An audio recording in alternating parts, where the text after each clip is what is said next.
এদিকে হঠাৎ করেই আওয়ামী লীগের নিষেধাজ্ঞা প্রত্যাহার, কপাল খুলে গেল দলটির। দুপুরেই ঘোষণা দিল স্বরাষ্ট্র উপদেষ্টা, তবে দলটিকে কয়েকটি শর্ত মানতে হবে। দর্শক, কি থাকছে সেই শর্তে, এ বিষয়ে থাকছে বিস্তারিত প্রতিবেদন। অ্যাটর্নি জেনারেল যেটি বলেছেন যে আওয়ামী লীগ দল হিসেবে যেটি করেছে বা আওয়ামী লীগের দলে থেকে যারা এই দুষ্কৃতিকারী, যারা এই অন্যায়গুলো করেছে, অপরাধগুলো করেছে, তাদের বিচার করা হবে, কিন্তু আওয়ামী লীগকে দল হিসেবে নিষিদ্ধ বা নিবন্ধন বাতিলের পক্ষে তারা নন। আওয়ামী লীগকে নিষিদ্ধ এবং নিবন্ধন বাতিল চেয়ে দায়ের করা রিট সরাসরি খারিজ করে দিয়েছে হাইকোর্ট। সিঙ্গাপুরের বিখ্যাত সংবাদ মাধ্যম দ্য সিঙ্গাপুর পোস্ট এক বড় সড় প্রবন্ধ লিখেছে, শেখ হাসিনার নেতৃত্বে আওয়ামী লীগের প্রত্যাবর্তন এখন কেবলমাত্র সময়ের অপেক্ষা। আওয়ামী লীগের ওপর থেকে নিষেধাজ্ঞা তুলে নিতে হবেই সরকারকে, আর সেনাবাহিনী নিশ্চিত করবে ফ্রি অ্যান্ড ফেয়ার ইলেকশন। এছাড়া পথ নেই সেনাপ্রধান ওয়াকার উদ্দিনের বিপুলভাবে উঠে আসা নিয়ে। কারো ক্ষমতা নেই এই উঠে আসাকে আটকে দেয়ার। আন্তর্জাতিক সংবাদ মাধ্যম ঠিক খুঁজে বের করছে সব ঠিক নেই। তারা ঠিক দেখছে আওয়ামী লীগ জেগে উঠেছে, বন্যার জলের মতো ভাসিয়ে দিচ্ছে দেশের মানুষকে। সিঙ্গাপুরের বিখ্যাত সংবাদ মাধ্যম দ্য সিঙ্গাপুর পোস্ট তার ২৬ সেপ্টেম্বর সংখ্যায় এক বড় সড় প্রবন্ধ লিখেছে শেখ হাসিনার দলের এই তীব্র গতিতে উঠে আসা নিয়ে। প্রবন্ধের শিরোনাম তারা দিয়েছে Awami League down but not out. তার মানে আওয়ামী লীগের গ্রাফ, আওয়ামী লীগ একটু নিচে নেমে এসছে, কিন্তু শেষ হয়ে যায়নি। আর এজন্যই বিদেশের যেসব শক্তি যারা পতন ঘটিয়েছিল আওয়ামী লীগ সরকারের, সেই আমেরিকা, ব্রিটেন, তারা হঠাৎই আওয়ামী লীগের প্রতি প্রেম দেখিয়ে বলতে শুরু করেছে আওয়ামী লীগের ফিরে আসার সম্ভাবনা প্রবল, তবে শেখ হাসিনাকে সরাতে হবে নেতৃত্ব থেকে। শেখ হাসিনার অবশ্যম্ভাবী প্রত্যাবর্তন কেন সেই বিষয়টি নিয়ে এইবার ওই পত্রিকা যে আলোচনা করেছে, মানে সিঙ্গাপুর পোস্ট, সেটা ছোট্ট করে আপনাদেরকে বাংলায় বলে দিচ্ছে। সেখানে বলা হয়েছে শেখ হাসিনার অবশ্যম্ভাবী প্রত্যাবর্তন, ইউনূস সরকারের অপশাসনের বিরুদ্ধে জনমত। এই খবর দিয়ে সিঙ্গাপুর পোস্ট বলছে ঢাকায় বাড়ছে আওয়ামী লীগের প্রভাব, ঢাকায় আওয়ামী লীগের মিছিল ও সমাবেশের সংখ্যা দিন দিন বেড়ে চলেছে, যা সরকারি নিষেধাজ্ঞা সত্ত্বেও জনগণের মধ্যে শেখ হাসিনার ক্রমবর্ধমান সমর্থনের স্পষ্ট ইঙ্গিত দিচ্ছে। একই কথা বলছে ভারতের সরকারি সংবাদ মাধ্যম অল ইন্ডিয়া রেডিও। তারা এই কয়েকদিন আগেই এক বিশেষ প্রতিবেদনে বলেছে তীব্র গতিতে দেশের রাজনীতিতে নিজের স্থান শক্ত করে নিচ্ছে শেখ হাসিনার দল। আর সবচেয়ে বড় কথা হলো যে দমন পীড়নের ভয়ে মানুষ চুপ করেছিল কয়েকটা মাস, সেই ভয় কিন্তু কেটে গেছে অনেকটাই মানুষের।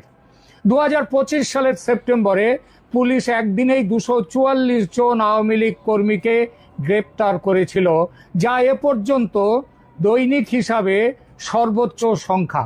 এর আগে বিভিন্ন অভিযানে আরো কয়েক হাজার নেতা কর্মী গ্রেপ্তার হয়ে জেলখানায় রয়েছেন, তবু মানুষ ভয় পাচ্ছে না। উল্লেখযোগ্যভাবে সেপ্টেম্বরের শুরুতে বাংলাদেশের ঢাকার সংসদ ভবনের কাছে ১,০০০-এরও বেশি আওয়ামী লীগ কর্মী বিক্ষোভ প্রদর্শন করেছে।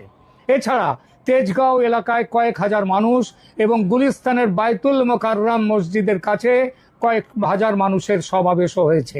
একই ছবি সারা দেশের অন্যান্য শহরে।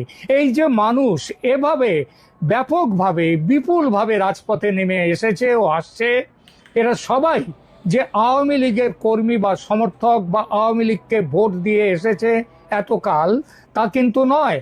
এদের অনেকেরই রাজনৈতিক পরিচয়ে আওয়ামী লীগ ছিল না কোনোদিন। এদের অনেকেই এমনকি বিএনপি দলের প্রতি অনুরক্ত ছিল, কিন্তু এখন আওয়ামী লীগের মিছিলে এসে তারাই স্লোগান দিচ্ছে আওয়ামী লীগের সরকার বারবার দরকার। আওয়ামী লীগের নিষিদ্ধকরণ ও সাধারণ মানুষের প্রতিক্রিয়াও ক্রমশ ইউনূস সরকারের বিরুদ্ধে গিয়েছে। ২০২৫ সালের মে মাসে আওয়ামী লীগকে সন্ত্রাস বিরোধী আইনের অধীনে নিষিদ্ধ ঘোষণা করার বিষয়ে মানুষ এখন প্রকাশ্যে বলছে আওয়ামী লীগ দল হিসেবে কি দোষ করলো? দোষ করে থাকতে পারে কিছু নেতা কর্মী, তার পুরো দায় কেন দলের দিয়ে নিষিদ্ধ করা হবে দলকে? এই প্রশ্ন শুধু কিন্তু বাংলাদেশের মানুষ করছে না, আজ সমস্ত বিশ্বের আন্তর্জাতিক দুনিয়া এই প্রশ্ন করছে। এবং তাহলে কি গত 13-14 মাসের অপরাধের জন্য ইউনূসের সঙ্গে সঙ্গে বিএনপি, জামাত এরাও তাহলে কেন নিষিদ্ধ হবে না? নিষেধাজ্ঞায় বলা হয়েছে যে আওয়ামী লীগ ও তার সহযোগী সংগঠনগুলো রাষ্ট্রকে অকার্যকর করার উদ্দেশ্যে সন্ত্রাসী কার্যকলাপে জড়িত। মানুষ মানতেই চায় না যে আওয়ামী লীগ কখনো সন্ত্রাসের পক্ষে থাকতে পারে। তারা বাংলাদেশের জন্ম দিয়েছে। তারা বাংলাদেশ যে আজকে একটি রাষ্ট্র, স্বাধীন রাষ্ট্র, তার কৃতিত্ব আওয়ামী লীগের। সেই আওয়ামী লীগ সন্ত্রাসের সঙ্গে যুক্ত হবে? আর অভিযোগ কারা করছে? এই জামাত, বিএনপি, এরা যে সরকার তৈরি করেছে সেই সরকার। বরং এর উল্টোটাই সত্যি। 2004 সালের গ্রেনেড হামলায় বিএনপির তারেক রহমানের ভূমিকা কেউ ভোলেনি, তা সে যতই তারেককে মামলা থেকে খালাস দেয়া হোক না কেন। আর জামায়াতের ভূমিকা, তার প্রমাণ তো ভুরি ভুরি। আসলে এই নিষেধাজ্ঞা সত্ত্বেও সাধারণ মানুষ সহমর্মী ও সহযোদ্ধা হয়ে উঠছে আওয়ামী লীগের। আওয়ামী লীগের কর্মীদের পাশে এতকাল আওয়ামী লীগের সঙ্গে জড়িত ছিলেন না যারা, তারাও নিয়মিত আকস্মিক মিছিল ও সমাবেশ করে চলেছে, যা প্রমাণ করে যে জনগণের মধ্যে দলটির ক্রমবর্ধমান প্রভাব। বাংলাদেশের মেইন স্ট্রিম সংবাদ মাধ্যম পর্যন্ত লিখতে বাধ্য হচ্ছে যে আওয়ামী লীগের মিছিল থেকে গ্রেপ্তার হওয়া ব্যক্তিদের 80% সঙ্গে আওয়ামী লীগের কোনো দিন যোগ ছিল না। আর তার সিংহাসন যে ভীষণ রকম নড়বড়ে হয়ে গেছে, এটা বুঝে মোহাম্মদ ইউনূস পদত্যাগের নাটক শুরু করেছেন। জনমতের পরিবর্তনের বিভিন্ন ইঙ্গিত থেকে বোঝা যাচ্ছে যে শেখ হাসিনার প্রতি জনমত খুব দ্রুত ইতিবাচক হয়ে উঠেছে। যে গণ অভ্যুত্থান তাকে ক্ষমতাচ্যুত করেছিল, এখন সেই জনগণই তার অনুপস্থিতিতে দেশের অবস্থার অবনতি দেখে হতাশ। তারা বলছে শেখ হাসিনা ছাড়া এই দেশকে বাঁচাতে পারবে না আর কেউ। নিউ ইয়র্কে জাতিসংঘের সাধারণ অধিবেশনের সময় ইউনূসের বিরুদ্ধে যে ব্যাপক বিক্ষোভ দেখা গিয়েছে তা কিন্তু এরই প্রমাণ।